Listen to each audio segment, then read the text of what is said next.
So just, so I'll upload the solutions to the homework after lecture, but here's, if you took a Markov chain course, this is what you'd be subject to. Here's an example. The first thing you do is write down a state transition diagram. For there are 3 states, 1, 2, 3, and you write down a directed graph showing where you can go in one hop. And you notice it's skip-free in the sense that I go to just, I only have a choice. I stay still, I go to a neighbor. Stay still, I go to one of the other neighbors. It turns out those satisfy some nice properties I may talk about later. So it's sort of a, it's not very important in this course, but it's important for computation. I might come with a homework problem for you. But anyway, it turns out it's very easy to compute the steady-state distribution when you have this property. And what's that? What's the not skip? Well, if I could have jumped from 1 to 3. Oh. Yeah. So I went through, in the solutions, I went through this, all the linear algebra to find it for you.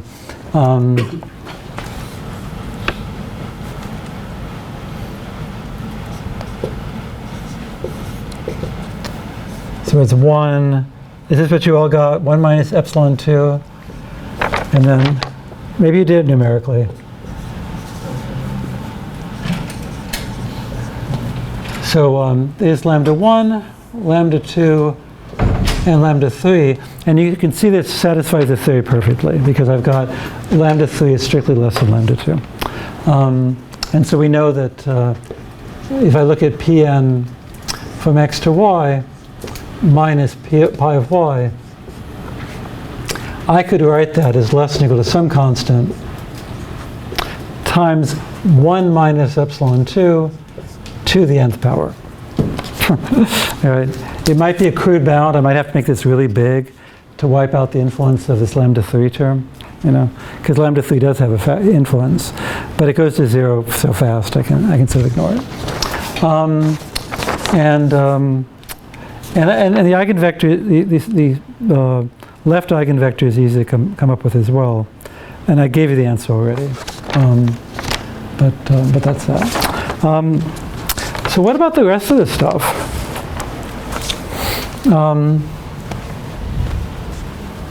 So what we did 1 and 1 prime.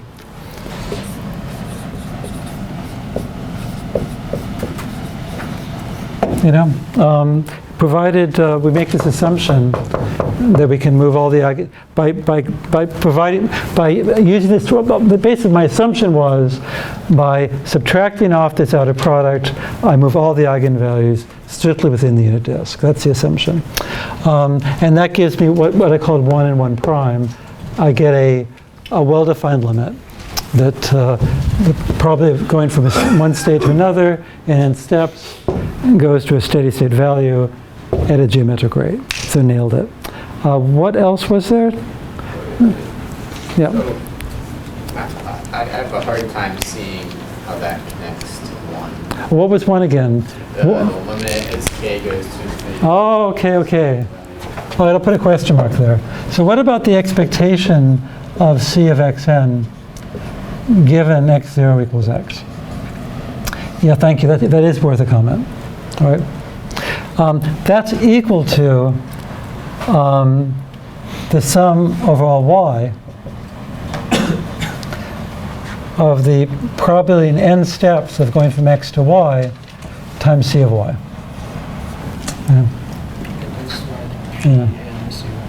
Yeah. Was it? Yeah. And so, right. And so that's equal to the summation over y equals 1 to d of pi of y, C of y, plus something that goes to 0 geometrically fast.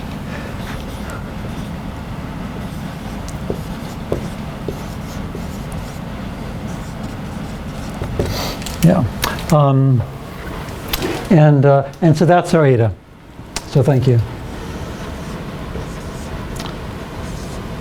And that's really where the happy phase belongs. Does that do it for you? See, this converges to this geometrically fast. Oh, okay. Yeah. So it's like an add and subtract it to get it to all the way to the right-hand side? Yeah, I mean, I could say that, absolutely. Okay. Yeah, that's right. Yeah, I mean, what is epsilon n is just equal to p tilde to the nth power of going from x to y. I'm sorry, this is the sum.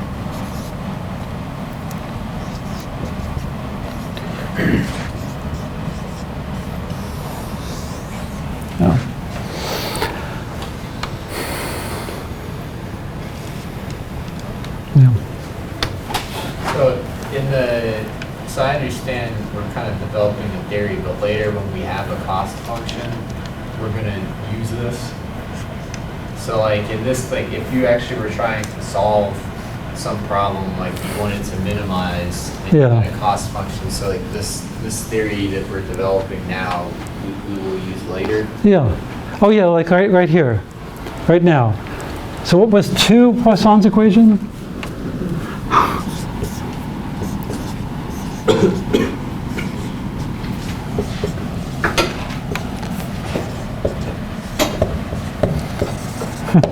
So was that 3? Yes. What was 2? What's the limit? Oh, we did the limit. Yeah, I forgot to give you 2. So there it is. That's our eta. Yeah. So that's our 2. So right there is 2. Yeah. So basically, this is a control-free version of the average cost dynamic programming equation, and we want to know there's a solution and understand what it looks like, especially when we want to approximate it. If for linear systems, if C is quadratic, H is quadratic. Done. For queuing networks, if this is linear, H is like piecewise quadratic. You can get structure. And you want that structure because, again, we want to approximate it. So we'd like the right approximation architecture for numerical algorithms, either deterministic or stochastic, either whether it's reinforcement learning or something else. We want to understand this equation if we're going to want to try to obtain a solution or approximate. So here's the great news: is the solution is not unique. Can anybody see why?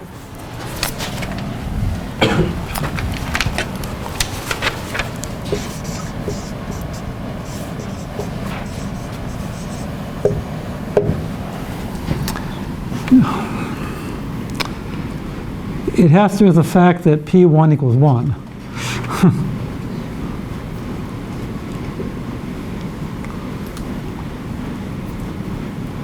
Add a constant to both sides. Yeah, I could always replace H by H plus a constant, and P times a constant's a constant. I can always add a constant. That means I get to normalize. So let's assume that H has mean 0 under pi.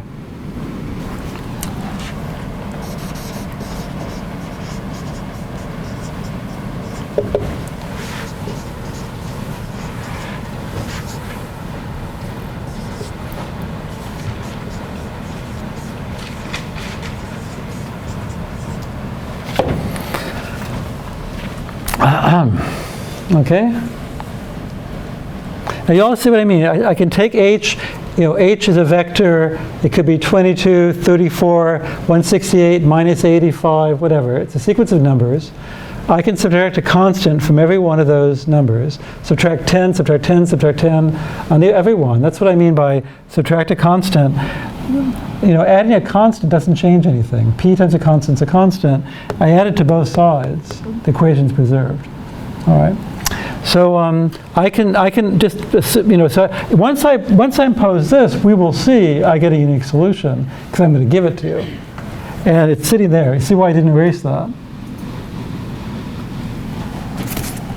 When do we switch from V to H? It's equality.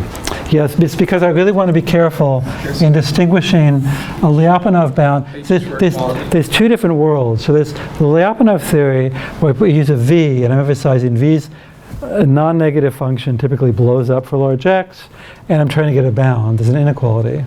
And this is very much more precise. I'm trying to get an equality, and also eta is this steady state mean.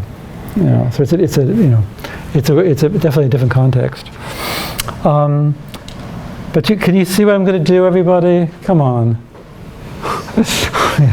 Cool. I love some of you are smiling. And I kept that there. Now get rid of the N.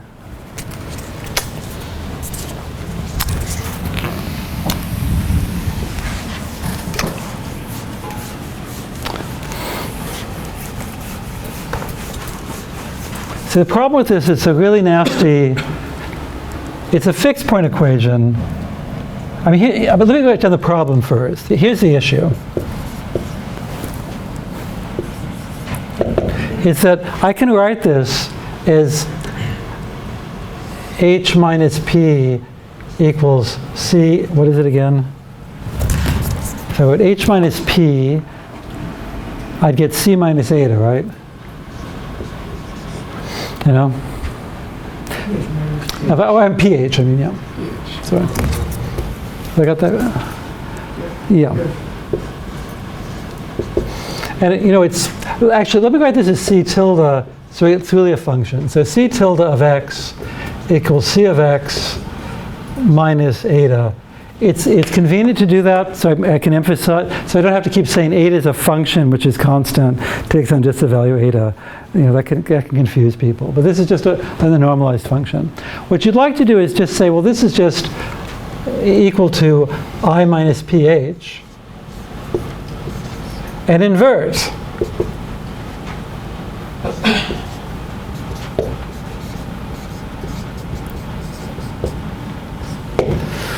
Right, but you know that's not possible. First of all, I told you there's no unique solution.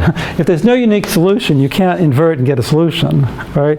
And the reason there's no solution is that I minus p has an eigenvalue at 0.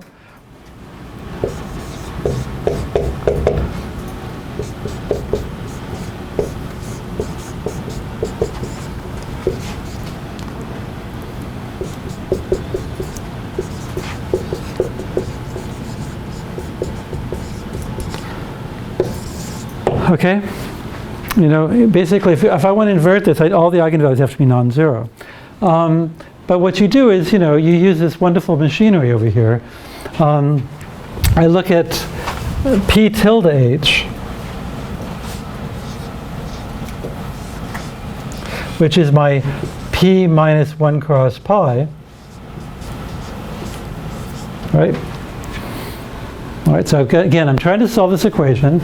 I'm saying, I hope there's a solution, and I hope, and of course, if there is a solution, I can normalize it. And so then I can slip in my p tilde h, and pi h is 0. You know, h I'm thinking of as a column vector, pi is a row vector, and pi h is 0. So this is just equal to pH. And pH, we're saying, is h minus c tilde.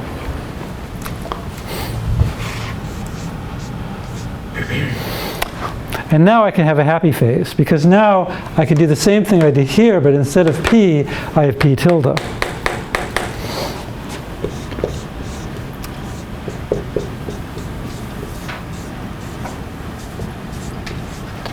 Okay?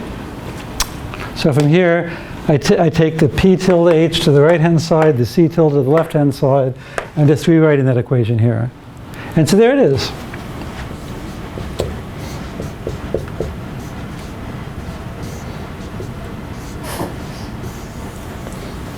There it is. And not only does this inverse exist, it exists as a power series. You know, we know that we have this geometric convergence.